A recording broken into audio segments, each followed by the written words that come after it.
Hello दोस्तों, नमस्कार। कैसे हो आप लोग? वेलकम टू माय चैनल प्योरटेक में आपका स्वागत है। दोस्तों, आज की इस वीडियो में मैं आपको एमएस एक्सेल में मार्कशीट कैसे बनाए जाते हैं वो सिखाने वाला हूं। तो इससे पहले अगर वीडियो में नए हो तो चैनल को ज़रूर लाइक कीजिएगा, अपने दोस्तों के साथ शेयर कीजिएगा और सब्सक्राइब कीजिएगा। तो दोस्तों, मार्कशीट बनाने से पहले आपको सबसे पहले यह जानना होगा कि एक्सेल में टेबल कैसे बनाया जाता है। ठीक है, तो दोस्तों, टेबल बनाने से पहले सबसे पहले मैं यहाँ से अपने एक्सेल को ओपन कर लेता हूँ। तो गाइस, मैंने यहाँ से अपने एमएस एक्सेल को ओपन कर लिया है और ओपन करने के बाद गाइस आपको 10 रो और 10 कॉलम सेलेक्ट करना है। तो चलिए 10 रो और 10 कॉलम यहाँ से हम सेलेक्ट कर लेंगे। उसके बाद मैं आपको आगे का प्रोसेस बताता हूँ। तो दोस्तों, मैं यहाँ पर क्या करता हूँ कि यहाँ से मैंने 10 रो ले लेना है। तो चलिए यहाँ से हम इसे सिलेक्ट करके 10 रो ले लेंगे। तो गाइस, यहाँ तक हम ले लिए रो। तो आप देख सकते हैं कि यहाँ पर मेरा 10 रो नहीं है बल्कि एक रो कॉलम कम है। ठीक है, तो उस कम को करने के लिए आपको राइट साइड में एक ब्लैक वाला ट्रैक दिख रहा होगा, उसको थोड़ा और एक स्टेप बढ़ा देना है। तो चलिए मैं यहाँ से इसे बढ़ा देता हूँ। तो मेरा क्या हो गया, ये 10 रो पूरा हो गया। पूरा करने के बाद आपको ऊपर में एक ऑप्शन मिलेगा मार्ज का। आप क्या कीजिएगा, इस मार्ज पे इसको जैसे ही क्लिक कीजिएगा तो आपका जो कॉलम वाला एरो है वो सब हट जाएगा। ठीक है, तो चलिए उस मार्ज पे हम क्लिक कर देंगे यहाँ से। तो जैसे ही मैंने मार्ज पे क्लिक किया, देखिएगा ये पूरा पूरी क्या हो गया, व्हाइट हो गया। अब इस व्हाइट के अंदर हमें क्या लिखना है, मार्कशीट। तो चलिए गाइस, मैं यहाँ पर क्या लिख लूँगा, मार्कशीट, क्योंकि मैं मार्कशीट बनाने वाला हूँ तो मार्कशीट ही लिखेंगे। तो मार्कशीट हम कैपिटल लेटर में लिख लेंगे। चलिए यहाँ पर मैंने मार्कशीट लिख लिया। मार्कशीट लिखने के बाद क्या करेंगे, नीचे के कॉलम में जाएंगे और नीचे की सेल्स में यहाँ पर हम लिखेंगे सीरियल नंबर। ठीक है, तो एस थर्ड सीरियल नंबर यहाँ पर कर दिए और उसके बाद के सेल्स में लिखेंगे नेम ऑफ स्टूडेंट। ठीक है, अब नेम ऑफ स्टूडेंट लिखने के बाद देखिए इस सेल्स के बाहर स्टूडेंट लिखे हैं। तो इसको हमें एडजस्ट करने के लिए सब ऊपर में जो पीले कलर का एफ दिख रहा है, उस एफ के कॉलम को जैसे हम उस पर लाएंगे तो देखिए इसको इस तरह से हम स्टैक कर देंगे तो ये थोड़ा बड़ा हो जाएगा। ठीक है, और बड़ा होने के बाद 5 रो को सेलेक्ट करेंगे। तो चलिए यहाँ से 5 रो को सेलेक्ट करके हम उस पर क्या लिखेंगे, सब्जेक्ट। ठीक है, तो 5 रो को इस तरह से हम सेलेक्ट कर लिए और सेलेक्ट करने के बाद आपको मर्ज का ऑप्शन मिलेगा, उसमें क्लिक कर दीजिएगा। क्लिक करने के बाद आपको यहाँ पर लिखना होगा सब्जेक्ट। ठीक है, तो चलिए मैं यहाँ पर क्या करता हूँ, सब्जेक्ट टाइपिंग करके लिख लेता हूँ। और सब्जेक्ट के नीचे वाले जो आपको सेल्स दिख रहा है उसमें आपको कौन कौन से सब्जेक्ट है उसको लिखना पड़ेगा। तो चलिए मैंने यहाँ पर मैथ लिख लिए। मैथ लिखने के बाद यहाँ पर इंग्लिश लिख लिए। वैसे ही करके आपका जो जो सब्जेक्ट है, आप जिस जिस सब्जेक्ट में पास हुए हैं उस तरह से आपको अपने कीबोर्ड की सहायता से टाइपिंग करके भर लेना है। तो गाइस, मैंने क्या किए, 3 को सब्जेक्ट भर लिए। भरने के बाद यहाँ पर हम साइंस भर देंगे। भरने के बाद यहाँ पर एसएसटी भर देंगे। ठीक है, तो इतना करने के बाद गाइस ये मेरा 5 सब्जेक्ट हो गया। इतना करने के बाद गाइस आपको राइट बॉटम की सहायता से सेल्स को राइट ले जाना है और अप बॉटम की सहायता से सेल्स को अपर ले जाना है। ठीक है, तो चलिए मैं इसे अपर कर लेता हूँ। और अपर करने के बाद यहाँ पर आपको टोटल टाइप करके लिख लेना है। और टोटल के बाद शिफ्ट दबा के परसेंटेज भी कर लीजिएगा और परसेंटेज के बाद यहाँ पर हम लिख लेंगे डिवीज़न। तो ये मेरा जो रूल है वो डिवीज़न पूरा पूरी क्लियरली हो गया है। इतना करने के बाद गाइस आपके सीरियल नंबर के 2 कॉलम को सेलेक्ट कर लेना है और इसे मर्ज कर देना है। और मर्ज करने के बाद आपको ऊपर में एक ऑप्शन मिलेगा मिडिल अलाइन का। ठीक है, उस मिडिल अलाइन पे जैसे ही आप क्लिक कीजिएगा तो ये पूरा पूरी मिडल में बन जाएगा। इसके बाद नेम ऑफ स्टूडेंट को भी सेम वैसा ही प्रोसेस में कर लेंगे।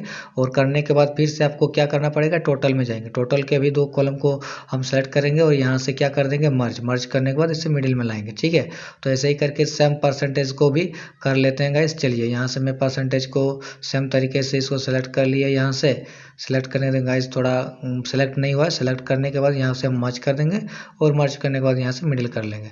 मिडिल करने के बाद इस तरह से डिवीजन को भी हमें कर लेना है। ठीक है, चलिए डिवीजन को भी यहाँ से मैं कर लेता हूँ। इतना करने के बाद गाइस आप लोग को दिख रहा है कि ये पूरा पूरी जो कि मेरा हेडलाइन जो है मार्कशीट का वो पूरा पूरी क्लियर हो गया। अब सीरियल नंबर में आपको क्या करना है, 1 लिखना है और नीचे में क्या करेंगे, नीचे के सेल्स में 2 लिख देंगे। ठीक है, तो चलिए यहाँ से 2 लिख लेंगे और इस दोनों को सेलेक्ट कर लेंगे। सेलेक्ट करने के बाद आपको राइट साइड में ट्रैक मिलेगा। इस ट्रैक को थोड़ा नीचे खींचेंगे इस तरह से, जैसे कि 10 लेना है। ठीक है, 10 कर दिए तो देखिए मेरा सीरियल नंबर पूरा पूरी बैठ गया। अब बैठने के बाद यहाँ पर क्या करना है गाइस, स्टूडेंट नाम भी लिख लेंगे। तो चलिए मैं यहाँ से स्टूडेंट नाम लिख लेते हैं। तो गाइस मैंने यहाँ पर नेम ऑफ स्टूडेंट पूरा फिलअप कर लिए हैं और फिलअप करने के बाद गाइस यहाँ पर जो सब्जेक्ट है मैथ, इंग्लिश, हिंदी, साइंस और एसएसटी, इन सभी को हमें क्या करना है, फिलअप कर लेना है। तो चलिए मैं यहाँ से इसको फिलअप कर लेता हूँ। तो गाइस मैंने यहाँ पर मेरे जितने भी सब्जेक्ट थे उन पांचों सब्जेक्ट को यहाँ पर क्या किया, फिलअप कर लिए। अब फिलअप करने के बाद गाइस हमें क्या करना है, टोटल निकालना है इन सब्जेक्ट का। तो टोटल निकालने के लिए सबसे पहले वाले रो में जो सब्जेक्ट है उसको इस तरह से सेलेक्ट करेंगे टोटल तक, ठीक है। और टोटल तक सेलेक्ट करने के बाद आपको ऑप्शन मिलेगा एक ऑटो सम का, उस ऑटो सम पे क्लिक कर दीजिएगा। तो आपका यहाँ पर क्या हो जाएगा कि टोटल नंबर निकाल के आ जाएगा। अब निकलने के बाद गाइस उसी टोटल नंबर पे क्लिक कीजिएगा और राइट साइड में एक ट्रैक करके अब इसे नीचे खींच दीजिएगा। तो आपका पूरा जो टोटल नंबर था सब्जेक्ट का वो पूरा यहाँ से निकल जाएगा, ठीक है। तो फाइनली गाइस मेरा टोटल जो नंबर था यहाँ पर निकल गया है। अब टोटल नंबर निकलने के बाद गाइस आपको एक परसेंटेज का ऑप्शन मिल रहा है, वो आपको परसेंटेज निकालना है। तो परसेंटेज आप कैसे निकाल सकते हैं, तो इसके लिए एक फार्मूला का उपयोग करना होगा। जो फार्मूला आपके स्क्रीन पर शो हो रहा है सेम फार्मूला को आपको बैठाना है। तो क्या कीजिएगा, आप परसेंटेज के नीचे वाले सेल्स में क्लिक कीजिए और क्लिक करने के बाद गाइस यहाँ पर आपको क्या करना होगा, बराबर लगाना होगा। और बराबर लगाने के बाद टोटल नंबर पे क्लिक कीजिए। क्लिक करने के बाद गाइस भागा दीजिए और 5 कर दीजिए, ठीक है। 5 करने के बाद क्या कीजिएगा, इसको इंटर कर दीजिएगा। तो चलिए इसको इंटर कर दिए तो देखिए इसका परसेंटेज यहाँ से क्या आ गया, निकल के आ गया। तो ऐसे ही करके गाइस आप राइट साइड के ट्रैक को नीचे खींचिएगा तो आपका पूरा परसेंटेज इस तरह से निकल जाएगा। तो आप समझ गए होंगे कि परसेंटेज को कैसे निकाला जाता है मार्कशीट से। अब बाकी क्या है, डिवीजन निकलना। तो डिवीजन निकलना का भी गाइस एक सेम प्रोसेस रूल है, उस रूल को आप फॉलो कीजिएगा तो आपका डिवीजन भी यहाँ से निकल जाएगा। तो गाइस मैं आपको बता दूं कि डिवीजन का जो प्रोसेस है वो थोड़ा लंबा है, ठीक है।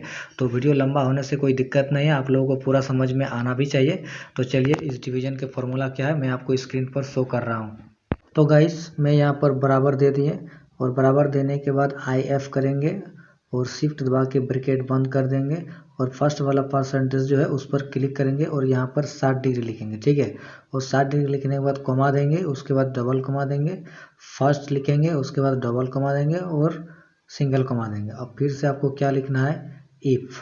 उसके बाद फिर से आपको क्या करना है, ब्रैकेट बंद।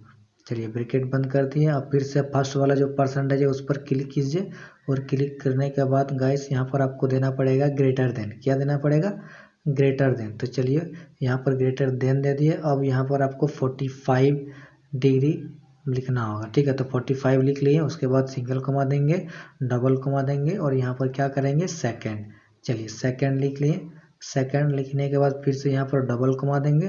चलिए शिफ्ट दबा के मैंने डबल कॉमा भी दे दिए और सिंगल कॉमा नीचे दे दिए, ठीक है। इतना करने के बाद फिर से आपको लिखेंगे इफ के बाद क्या करेंगे, ब्रैकेट बंद। उसके बाद फर्स्ट वाला जो परसेंटेज है उस पर क्लिक करने के बाद आपको फिर से देना पड़ेगा ग्रेटर देन। तो चलिए ग्रेटर देन दे दिए। अब करना है 33, कितना, 33 देने के बाद आपको फिर से सिंगल कॉमा दीजिए, उसके बाद शिफ्ट दबा के डबल कॉमा दीजिए। अब यहाँ पर लिखिए थर्ड लिखने के बाद फिर से डबल कॉमा दीजिए, नीचे में सिंगल कॉमा दीजिए। कॉमा देने के बाद गाइस फिर से इफ लिखेंगे और इफ लिखने के बाद फिर से क्या करेंगे, ब्रैकेट बंद। तो चलिए ब्रैकेट बंद कर दिए और फिर से फर्स्ट वाला जो परसेंटेज है उस पर क्लिक किए। तो चलिए यहाँ से फर्स्ट वाला परसेंटेज पर क्लिक कर दिए। क्लिक करने के बाद फिर से आपको यहाँ पर क्या देना पड़ेगा, लेस देन। आप याद रखिएगा यहाँ पर क्या देना पड़ेगा, लेस देन। तो चलिए यहाँ पर क्या देंगे, लेस देन। चलिए लेस देन दे दिया। अब यहाँ पर फिर से हम लिखेंगे 33। क्या लिखेंगे, 33। और 33 लिखने के बाद सिंगल कॉमा देंगे और शिफ्ट दबा के डबल कॉमा देंगे, ठीक है। अब यहाँ पर लिखेंगे फेल लिखने के बाद फिर से डबल कॉमा देंगे और नीचे में शिफ्ट कॉमा देंगे। अब यहाँ पर ब्रैकेट बंद, 4 को देना पड़ेगा। क्या देना पड़ेगा, 4 को। तो चलिए यहाँ पर 1 2 3 4 को दे दिए। इतना देने के बाद आपको क्या करेंगे, इंटर प्रेस करेंगे। क्या करेंगे, इंटर प्रेस। तो गाइस देखिए जैसे ही मैंने इंटर प्रेस किया आपके सामने सेकंड का ऑप्शन आ गया। अब राइट साइड को ट्रैक को थोड़ा नीचे खींच दीजिए तो आपका पूरा जो second division, first division, third division जो किया है आपका पूरा निकल के आ जाएगा। तो गाइस एक बात मैं आपको बता दूं की परसेंट डिवीज़न का जब फार्मूला लगाइएगा तो उस टाइम आपको स्पेस कहीं भी जगह नहीं दीजिएगा, सीरियली आपको देना पड़ेगा। ठीक है, इतना करने के बाद गाइस आपको सबसे पहले इसको सेलेक्ट कर लेना है और सेलेक्ट करने के बाद गाइस इसको सेंटर में लाइएगा। ठीक है, तो चलिए मैं इसे सेंटर में ला दिया और सेंटर में लाने के बाद इसको क्या करेंगे, यहाँ से हम जाएंगे इस बॉटम वाले ऑर्डर में और यहाँ से कर देंगे ऑल बॉर्डर। ऑल बॉर्डर जैसे क्लिक कीजिएगा तो देखिए इस मार्कशीट में जो है ये पूरी क्या हो जाएगा, बॉर्डर लग जाएगा। अब बॉर्डर लगने के बाद आपको फर्स्ट वाला मार्कशीट पे क्लिक कीजिए और अपने अनुसार से इसके साइज को थोड़ा बड़ा कर लीजिए ताकि देखने में लगे कि यह एक मार्कशीट है। अब इतना करने के बाद इसे क्या कीजिएगा, बोल्ड कर दीजिएगा। चलिए इसको जैसे क्लिक किए बोल्ड में तो बोल्ड हो गया। इसके भी जितने भी नाम मार्कशीट में है सबको सिलेक्ट करके यहाँ से कर देंगे बोल्ड। ठीक है, बोल्ड कर देने के बाद ये आपका पूरा क्या बन गया, एक मार्कशीट बन गया। अब मार्कशीट देने के बाद अगर कलर देना चाहते हैं तो कलर भी दे सकते हैं अपने अनुसार से। चलिए यहाँ पर फिल कलर है तो मैंने यहाँ पर पीला कलर दे दिया, तो देखिए यहाँ पर क्या हो गया, ये मेरा कलर यहाँ पर बैठ गया। ऐसे ही करके गाइस मार्कशीट बनाया जाता है। उम्मीद करता हूँ गाइस आपको ये वीडियो ज़रूर अच्छी लगी होंगे। वीडियो अगर अच्छी लगे होंगे तो चैनल को ज़रूर लाइक, शेयर और सब्सक्राइब कीजिएगा। तो चलिए चलते हैं, मिलेंगे और एक नए वीडियो में। तब तक के लिए जय हिंद, वंदे मातरम।